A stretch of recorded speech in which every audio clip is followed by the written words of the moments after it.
Esto es Gente Común.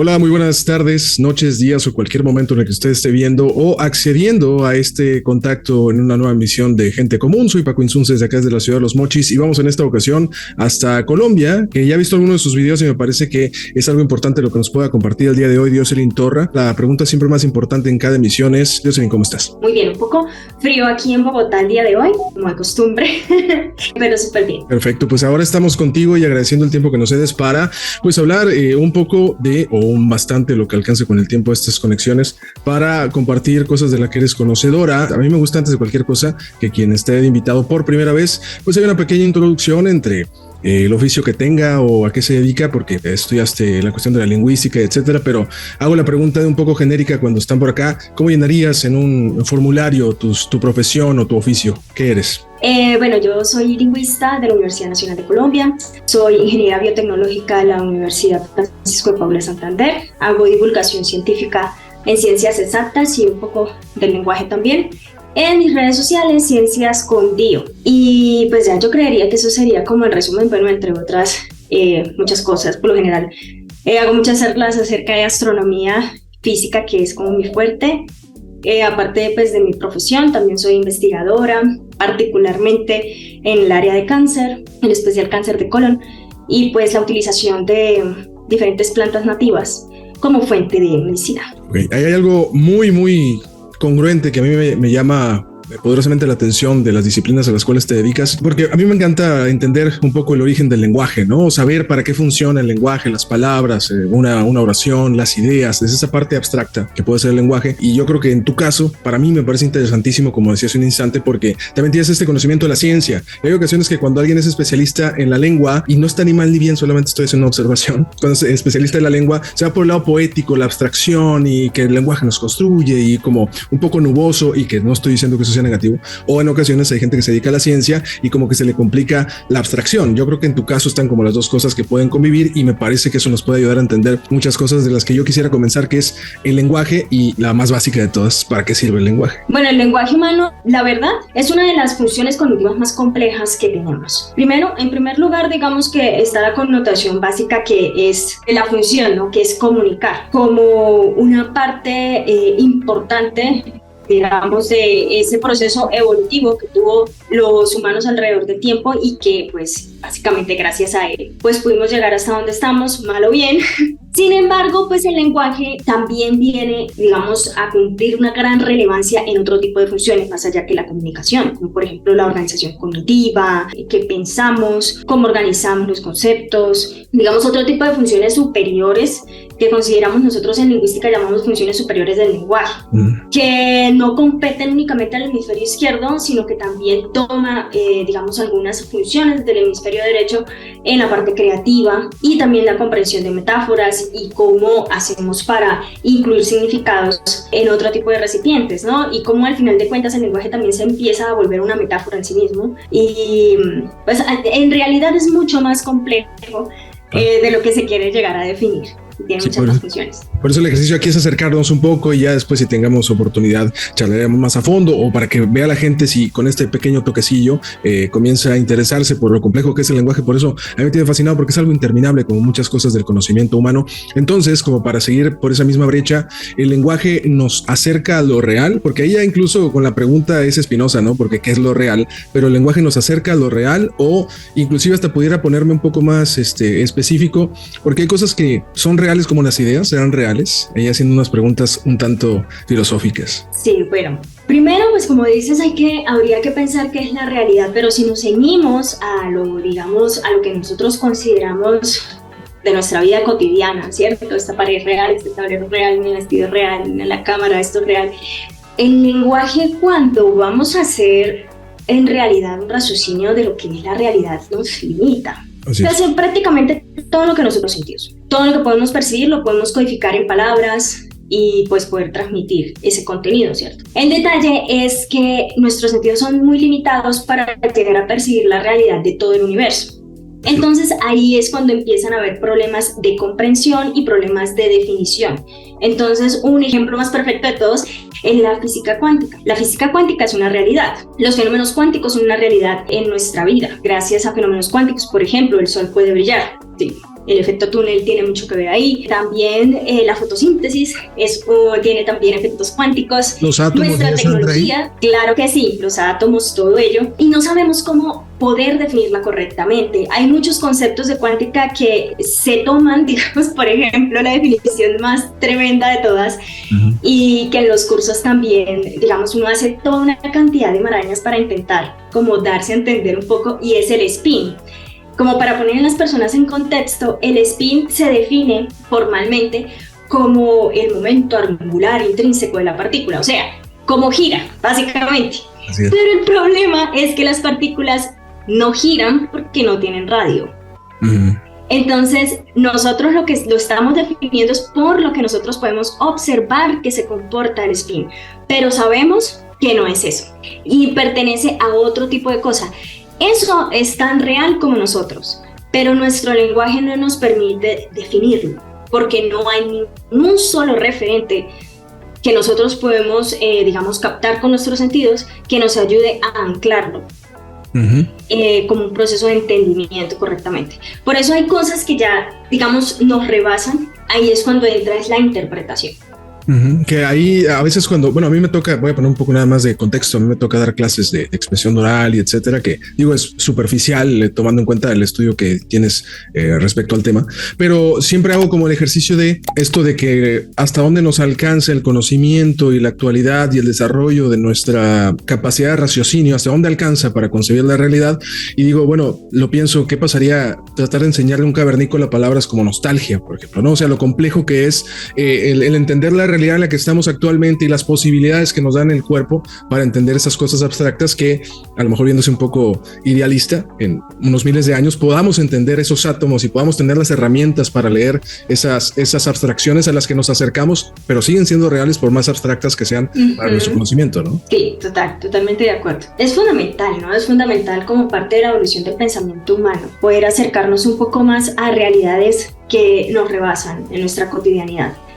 Yo creo que eso hace parte también. Y también hay que ver las capacidades del cerebro humano, ¿no? Yo creo que a medida de que vayamos estimulando, podemos abrir nuevas conexiones que nos permitan de pronto llegar a una interpretación mucho más cercana a lo que es la realidad. Creo que esa es la lucha, ¿no? Intentar avanzar en lo que conocemos o no conocemos, y tratar de ganar la ignorancia, como dicen algunas lecturas de las personas que se dedican al pensamiento, ¿no? Avanzar en ese esfuerzo colectivo por conocer más de lo que la penumbra nos deja. Y me voy un poco por ahí en cuanto a seguir con lo del lenguaje, y no crees que, te lo juro que la pregunta no tiene ningún tipo de intención espinosa, pero entonces, ¿qué pasa con el posmodernismo del lenguaje? Porque hay ocasiones, o sea, ¿cómo interpretas tú al posmodernismo del lenguaje, de esto mucho más actual, donde se construye una sensación de que lo que se dice es que el lenguaje nos habita? Yo estoy incluso a favor de eso, ¿no? Porque gracias a eso tenemos poesía, tenemos arte, o sea, es fundamental para la sensibilidad humana. Pero hay ocasiones como que se cruza la línea, ¿no? Y hay quien puede,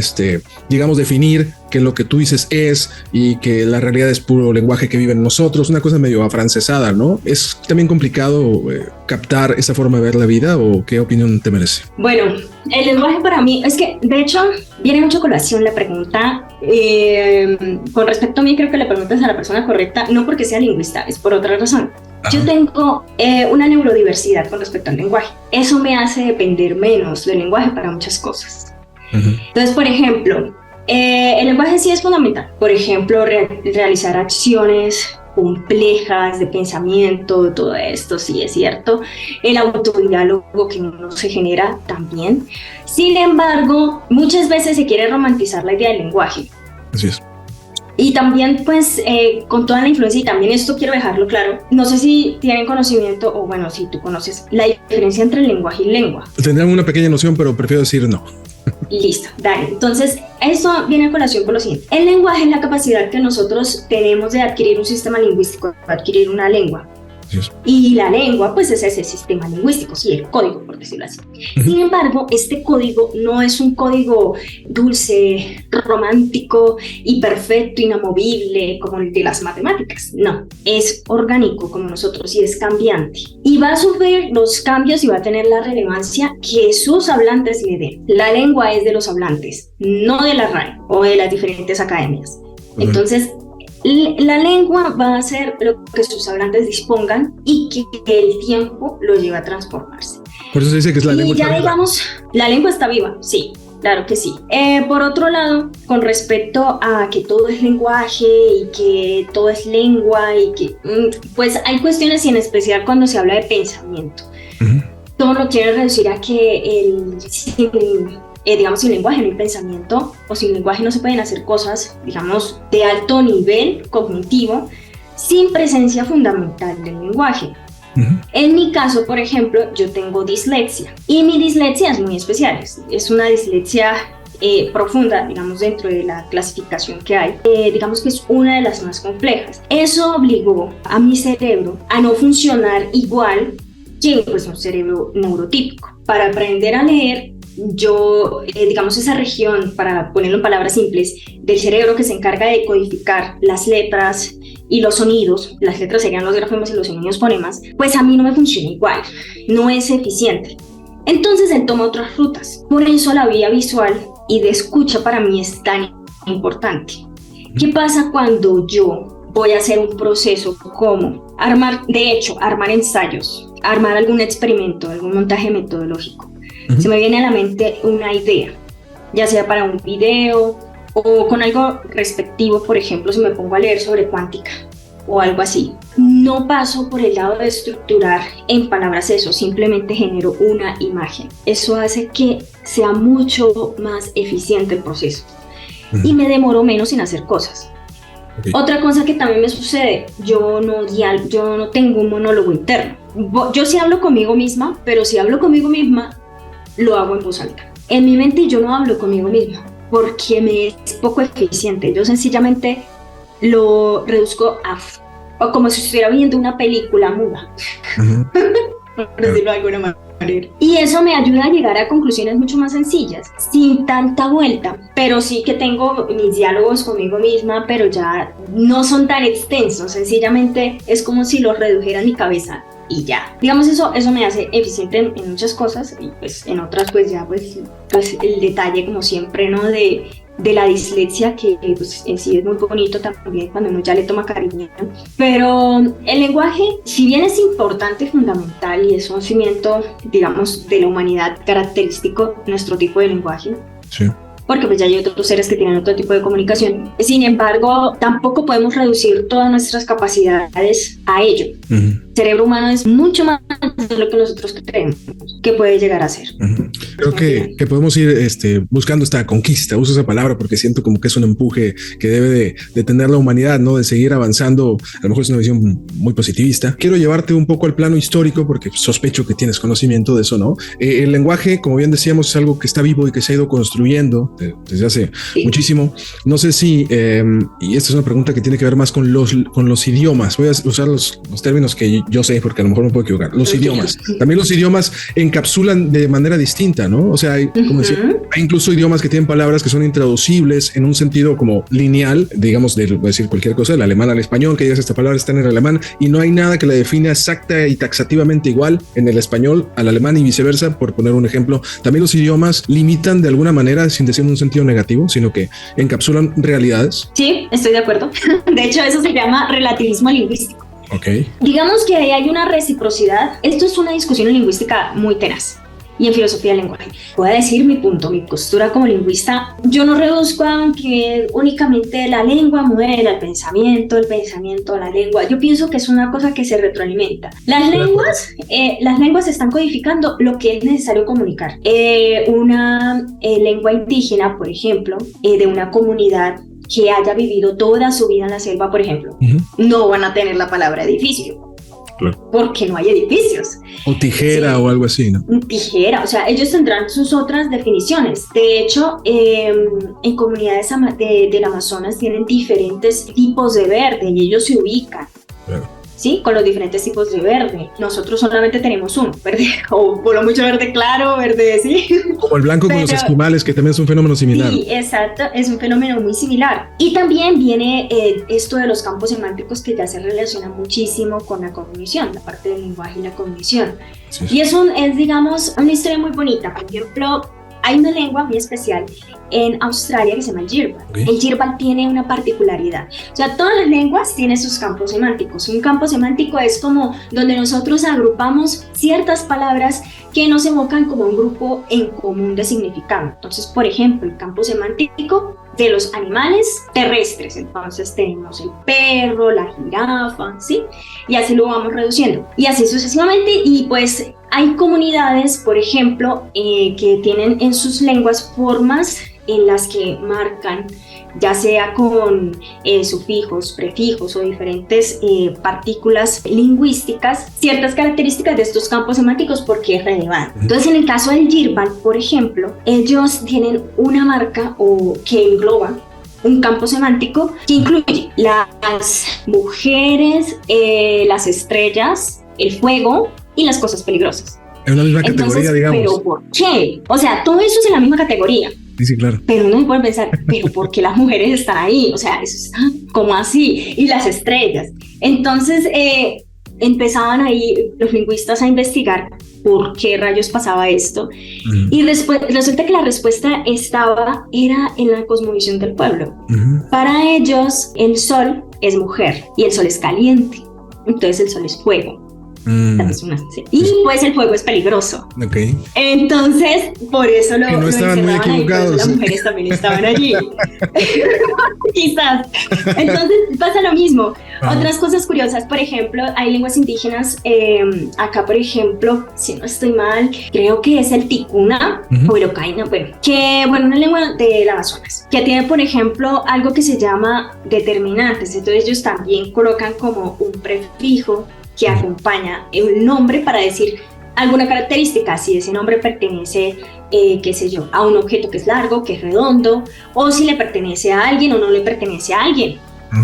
Entonces, por ejemplo, nosotros en español decimos la mano, podemos decir la mano, normal. En cambio, ellos allá no, ellos no dicen la mano porque es imposible que haya una mano, la mano tiene que ser de alguien. Okay. O sea, la mano está en alguna parte, le colocan una marca como de pertenencia.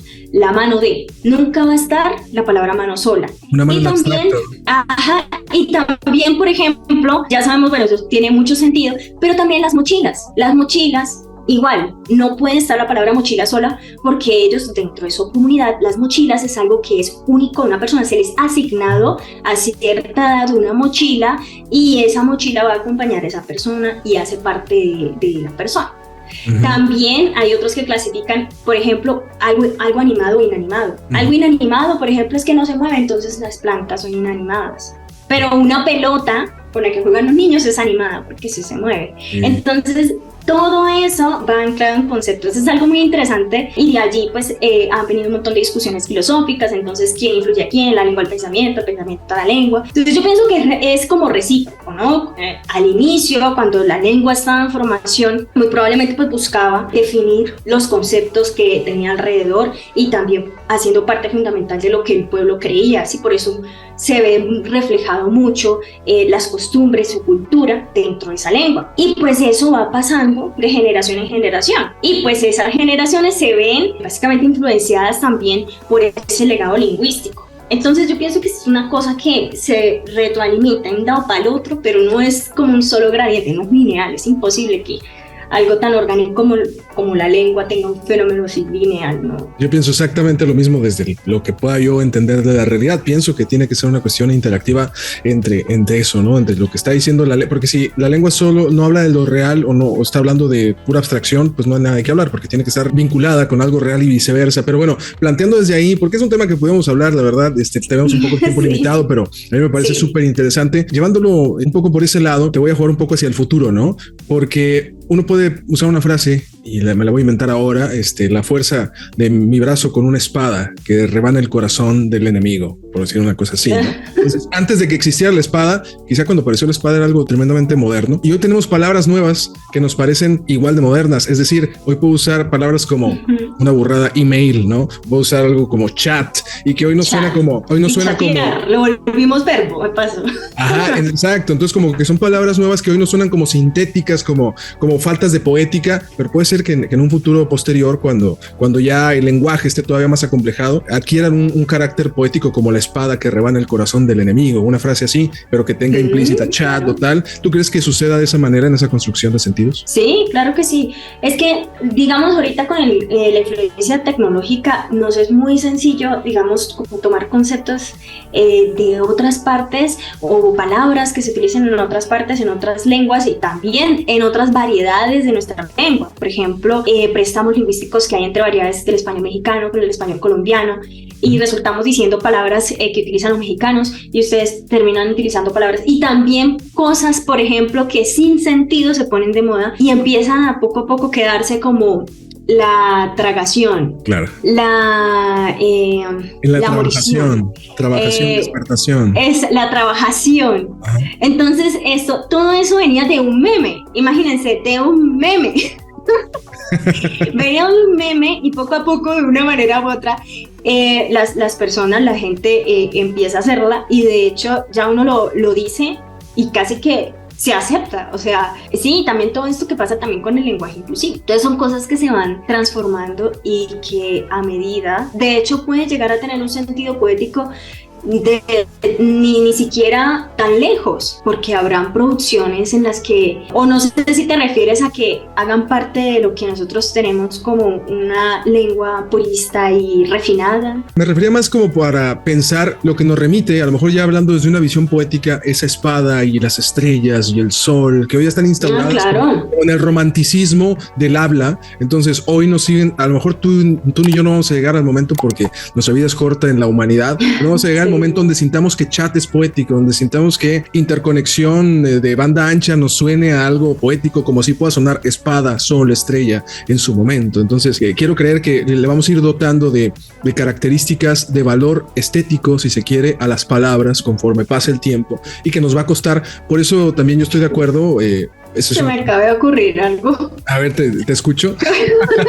Que quién sabe para nosotros, pero y para la inteligencia artificial. O sea, si más adelante con el avance llega a generarse un tipo de conciencia o algo así, bueno, ya metiéndonos en terrenos escabrosos, para ellos de pronto banda ancha sí sea algo muy significativo y romántico. A eso me refiero, ¿no? Que hoy nos parece como algo sintético, espurio, sin valor. Sí. En aquel momento sea la fuerza del sol iluminando el rostro de la diosa, ¿no? Entonces, sí, yo sí creo que es posible. Puede ser que así suceda. Por eso yo también estoy de acuerdo que la lengua es una cuestión que está viva y que también es bueno proponer, o sea, decir, ¿sabes? Podemos hablar de este modo y dejarlo que fluya, ¿no? Porque ya sabes que, por eso decía un poco los lingüistas o estas pretensiones de la lengua donde se dice que hoy se va a hablar así o deberíamos de instaurar una lengua que cambie las cosas. Creo que como propuesta está bien y bueno, si sobrevive, que sobreviva, ¿no? O sea, si sobrevive en el sentido de que se instaura en la realidad humana. Sí, a mí me preguntan mucho sobre qué opino sobre el lenguaje inclusivo, por ejemplo. Ajá. Y yo digo, o sea, es que la lengua cambia según cómo vayan necesitando sus hablantes. Si las cosas se van aceptando con el tiempo, va a pasar, o sea, va a suceder. Sí. ¿Y qué de malo tiene? Pues nada, el pueblo así lo decidió, así lo necesitó, así lo quiso. Y así pudieron convivir como las primeras facetas del español. El español ha cambiado muchísimo. Todas las lenguas cambian todo el tiempo, entonces eso ya es como una especie de territorialidad lingüística muy poco realista. Donde seguro seguiremos avanzando. Pues bueno, todavía nos queda un poquito de tiempo, pero sí como para ir redondeando. Y bueno, Dioselin, yo te agradezco mucho el tiempo, nos vamos todavía, pero sobre todo por las complicaciones que a veces se nos dan con los calendarios. Un tema que sí me gustaría abordar, y hago una pregunta previa. ¿Trabajas con cuestiones de traducción? ¿Traduces o no? No hago traducciones, pero sí conozco algunos procesos. Y la pregunta iba más por el tema de, eso debe ser mucho más amplio, ¿no? Y complejo, pero ¿cómo sería la manera correcta de tratar de entender ese traspaso de un idioma a otro por el tema de la semántica, de la sintaxis y cosas de estas? ¿Qué cosas pudiéramos poner ahí en foco para cuando querramos traducir, entender cuál es una manera más adecuada de traspasar una lengua a otra? Listo. Resulta que el tema de la traducción es altamente complejo. Claro. No hay una sola versión de traducción de algo. Cada uno de los traductores tiene su forma de traducir. Por lo que mencionabas al inicio, hay palabras que no se encuentran, digamos, en la lengua a la que, digamos, destino, ¿no? Vamos a traducir tal lengua a tal lengua. Pero esta lengua que va a ser, digamos, como ese destinatario de esa traducción, no tiene una definición concreta de eso. Entonces ahí viene la interpretación del lingüista o del traductor. ¿Cómo puede llegar, buscar algún campo semántico o una forma para poder llegar a definir esa palabra en esa lengua? Entonces puede buscar algo parecido, algo similar. Entonces, por ejemplo, un ejemplo simple, en el inglés querer y amar se dice igual. Aquí hay una distinción. Entonces, digamos que queramos traducir un texto, por ejemplo, no sé, una carta que le escriba a Pepito, a Juanita, y Juanita es una amiga de Pepito, y Pepito también le escribió una carta a Rogelia, y Rogelia es la novia de Pepito, y ambas le dice I love you. Claro. Entonces, a una puede traducir que te quiero, y a la novia, pues uno conoce más o menos el contexto por la historia, porque es que la traducción es como llegar y, ay, esto vamos a traducirlo, tin, tin, tin, tin. No, o sea, hay que conocer todo un contexto, y no se alcanzan a imaginar, mi gente, cómo es de difícil traducir poesía. Claro. Es uno de los retos más grandes que hay, y puedes encontrar una cantidad enorme de versiones de traducción de un mismo poema. O sea, eso es de ahí. Porque imagínate hacer rimar cosas en otra lengua. La métrica, muchas cosas. El mundo de la traducción es un mundo duro, pero muy fascinante. Muy bien. No es mi campo, pero es tremendo. No, pero sí diste en el punto ese que quería abordar, porque también incluso palabras que son intraducibles de manera directa, es una cosa, me parece, y unas frases que tengan una intención, porque una frase compuesta, incluso, por ejemplo, para tratar de, si nos podemos idealistas, para tratar de traducir bien el I love you de Pepito a una chica y a otra chica, en este caso que pusiste, la solución sería ver el campo histórico con una chica que con otra chica para ver el sentido, ¿no? Qué complejo es, porque tendrías que preguntarle a Pepito, ¿y cuánto tienes saliendo con ella? Y a ella ¿desde cuándo la conoces? Como para saber a qué I love you se refería, ¿no? Exacto, ¿no? Y también puede llegar a generar un malentendido, porque entonces Pepito le está echando el cuento a las dos. O sea, muchas cosas pueden pasar. Dijo Pepito, no, yo les decía el mismo I love you a las dos, pero no me pegó. Pero no igual.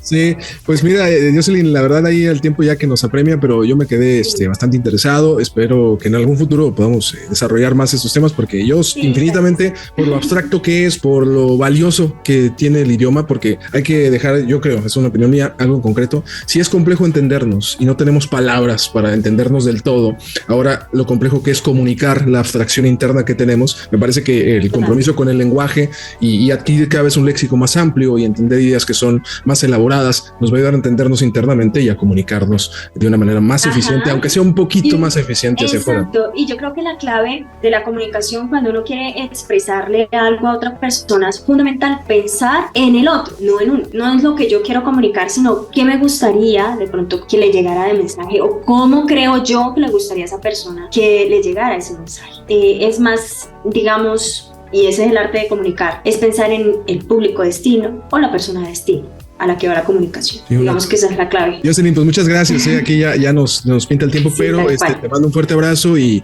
que todo siga mejor por allá en Colombia. Gracias. Y hasta aquí, gente con. Adiós. Chao.